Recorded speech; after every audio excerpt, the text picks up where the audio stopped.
Leo left him scornfully, and passed to another country, where he found his brother the ram in the centre of a crowd of country people, who were hanging wreaths round his neck, and feeding him on freshly plucked green corn.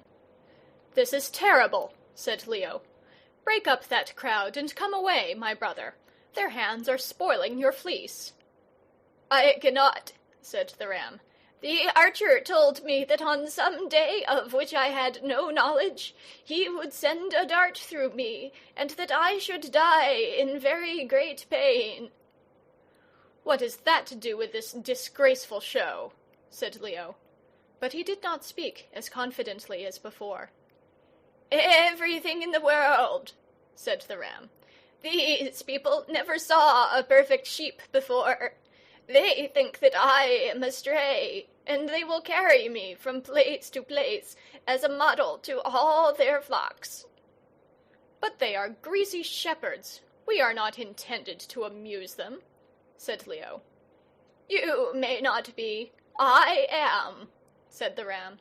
"I cannot tell when the archer may choose to send his arrow at me. Perhaps before the people a mile down the road have seen me." The ram lowered his head, that a yokel newly arrived might throw a wreath of wild garlic leaves over it, and waited patiently while the farmers tugged his fleece. "Do you like this?"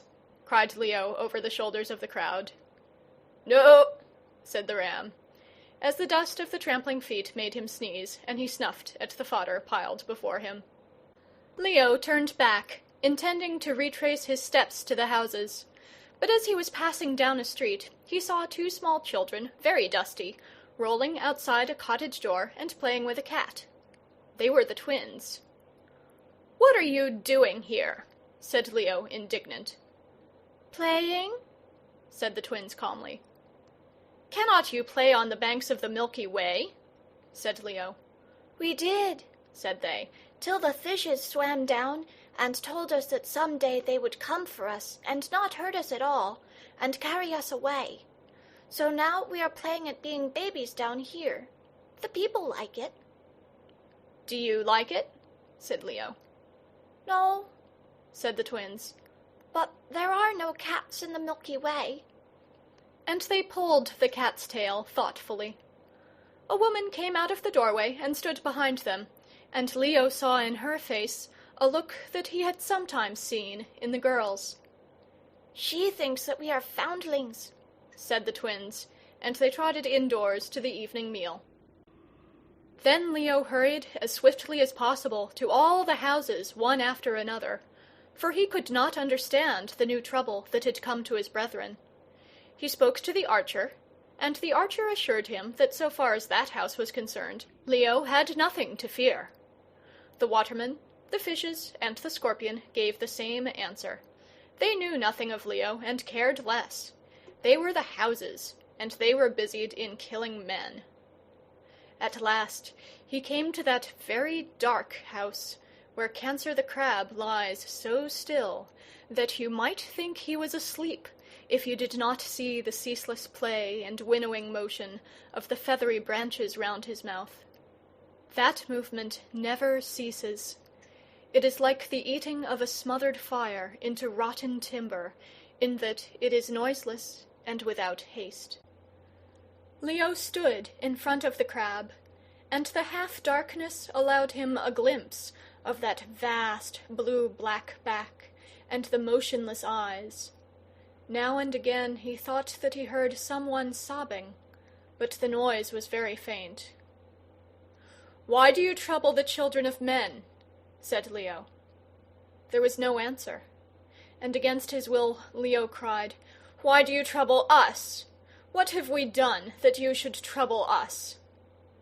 This time Cancer replied, "What do I know or care? You were born into my house, and at the appointed time I shall come for you." "When is the appointed time?" said Leo, stepping back from the restless movement of the mouth. "When the full moon fails to call the full tide," said the crab. I shall come for the one. When the other has taken the earth by the shoulders, I shall take that other by the throat. Leo lifted his hand to the apple of his throat, moistened his lips, and recovering himself, said, "Must I be afraid for two, then?" "For two," said the crab, "and as many more as may come after." "My brother, the bull, had a better fate," said Leo sullenly. "He is alone." A hand covered his mouth before he could finish the sentence, and he found the girl in his arms. Womanlike, she had not stayed where Leo had left her, but had hastened off at once to know the worst, and, passing all the other houses, had come straight to Cancer. "That is foolish," said the girl, whispering. "I have been waiting in the dark for long and long before you came. Then I was afraid. But now—" She put her head down on his shoulder and sighed a sigh of contentment. "I am afraid now," said Leo. "That is on my account," said the girl. "I know it is, because I am afraid for your sake. Let us go, husband."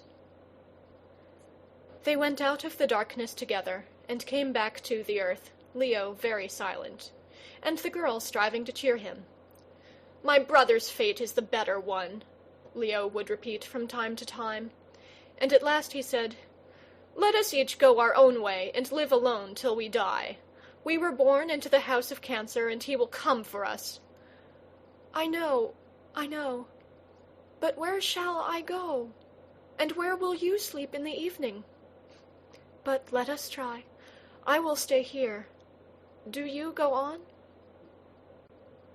Leo took 6 steps forward very slowly, and 3 long steps backward very quickly, and the 3rd step set him again at the girl's side. This time it was she who was begging him to go away and leave her, and he was forced to comfort her all through the night. That night decided them both never to leave each other for an instant. And when they had come to this decision, they looked back at the darkness of the House of Cancer, high above their heads, and with their arms round each other's necks, laughed, "Ha, ha, ha!" exactly as the children of men laughed. And that was the first time in their lives that they had ever laughed. Next morning they returned to their proper home, and saw the flowers and the sacrifices that had been laid before their doors by the villagers of the hills. Leo stamped down the fire with his heel, and the girl flung the flower wreaths out of sight, shuddering as she did so. When the villagers returned, as of custom, to see what had become of their offerings, they found neither roses nor burned flesh on the altars, but only a man and a woman with frightened white faces, sitting hand in hand on the altar steps. "Are you not Virgo?" said a woman to the girl. "I sent you flowers yesterday." "Little sister," said the girl, flushing to her forehead, "do not send any more flowers, for I am only a woman like yourself." The man and the woman went away doubtfully. "Now what shall we do?" said Leo. "We must try to be cheerful, I think," said the girl. "We know the very worst that can happen to us, but we do not know the best that love can bring us. We have a great deal to be glad of." "The certainty of death," said Leo. "All the children of men have that certainty also, yet they laughed long before we ever knew how to laugh. We must learn to laugh, Leo. We have laughed once already." People who consider themselves gods, as the Children of the Zodiac did, find it hard to laugh, because the immortals know nothing worth laughter or tears. Leo rose up with a very heavy heart, and he and the girl together went to and fro among men, their new fear of death behind them. First, they laughed at a naked baby attempting to thrust its fat toes into its foolish pink mouth. Next, they laughed at a kitten chasing her own tail. And then they laughed at a boy trying to steal a kiss from a girl and getting his ears boxed.